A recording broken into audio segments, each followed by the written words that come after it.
literature contributed to his author-hero's creativity, a varied scope of reading, little suspected by his friends, and randomly acquired by a random but lynx-eyed mind, poured one considerable contributory stream into that bottomless spring of original thought which the occasion and time had caused to burst out in himself. Melville himself was a lynx-eyed reader, quick to discover literary possibilities in randomly acquired minor literature. Many of his works are heavily indebted to his variegated reading, which seems to have been done in the spirit of a character in White Jacket, who says that public libraries have an imposing air, and doubtless contain invaluable volumes, yet, somehow, the books that prove most agreeable, grateful, and companionable are those we pick up by chance here and there, those which pretend to little, but abound in much. Hawthorne, too, was a voracious reader of what he called all sorts of good and good-for-nothing books, including crime pamphlets, almanacs, and newspapers. He explained his attraction to ephemeral literature as follows: "It is the age itself that writes newspapers and almanacs, which therefore have a distinct purpose and meaning. Genius affects something permanent, yet still with a similarity of office to that of the more ephemeral writer. A work of genius is but the newspaper of a century." Whitman, whose early fiction and poetry provides a classic example of a writer discovering his powers by experimenting with popular modes, once wrote, "All kinds of light reading, novels, newspapers, gossip, etc., serve as manure for the few great productions, and are indispensable, or perhaps are premises to something better." To explore the contemporary cultural backgrounds of literary works is to complement the critical literature that focuses on American writers' debt to classic literary sources. One of F.O. Matthiessens' reasons for labeling this period the American Renaissance was his perception of extensive borrowings on the part of American writers from the Elizabethans, particularly Shakespeare.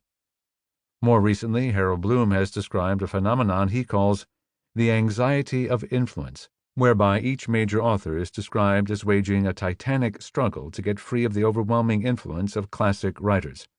While such struggles are indeed visible in American writers, it hasn't been recognized that one of the main weapons wielded by the American writers against oppressive literary influence was a native idiom, learned from their own popular culture.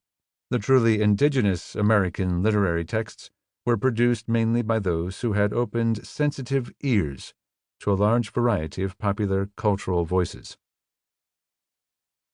Those writers now recognized as major had, of course, a profound debt to classic literature. But the key factor to understand is that, unlike some of their contemporaries, they transformed classic themes and devices into truly American texts by fusing them with native literary materials. Moby Dick is a good example of this phenomenon.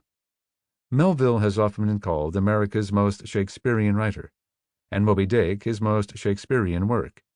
The fact is that Moby Dick, despite certain Shakespearean scenes and characters, is not America's most Shakespearean work. That honor goes to a series of forgotten plays written in the 1850s and 1860s by Poe's friend Lawton Osborne, plays that have been deservedly ignored because they sheepishly attempt to duplicate both the form and the content of Shakespeare's plays. Moby Dick, in contrast, gives a fully Americanized version of Shakespeare and other classic sources precisely because it democratically encompasses a uniquely large number of antebellum textual strategies. The anecdotal sermon style, the visionary mode, the oriental dialogue, dark temperance, city mysteries fiction, sensational yellow novels, grotesque native humor, these are some of the forgotten popular genres that Melville grafts together to forge symbols that possess stylistic plurality, as well as broad cultural representativeness. The major American writers knew their compelling metaphysical and artistic concerns, like those of Shakespeare in his day, were produced by a general fermentation of ideas and styles at their unique historical moment. One way to explain these writers' debt to their age is to identify specific sources.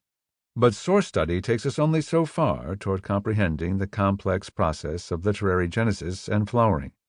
and it does not often lead to larger conclusions about the writer's place in society and history.